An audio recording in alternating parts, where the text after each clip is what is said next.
Ang sabi nila, pagka may good news, nandun si Pangulong BBM. Pagka may mga problematic na sitwasyon, yung mga cabinet members o si Speaker Martin. Ganun ho ba ang nangyayari? Is that a strategy? Well, it is a strategy that needs to be applied tactically and very well in measured quantities. Tama po 'yon. Theoretically, kung tayo susunod sa textbook definition ng aking practice, no, PR, tama po 'yan dahil lang mas maigi kung ang isang kandidato, isang politiko ay naihahambing lamang sa good news. Yung tinatawag nating associative connection. So pag merong magandang ginawa ang administrasyon, ang nakikita nila ay ang mukha ni Pangulong BBM.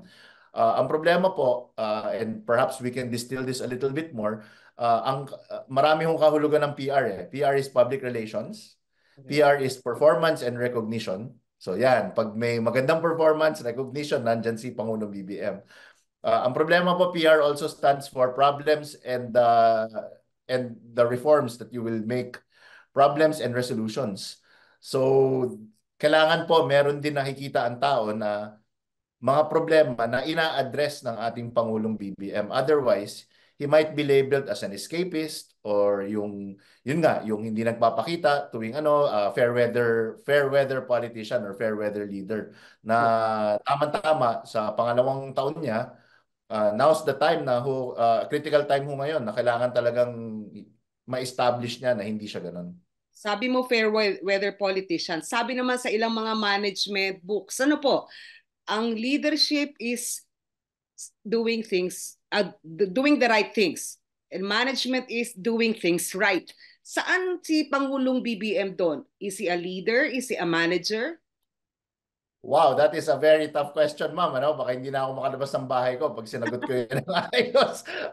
Well, perhaps sticking to his brand.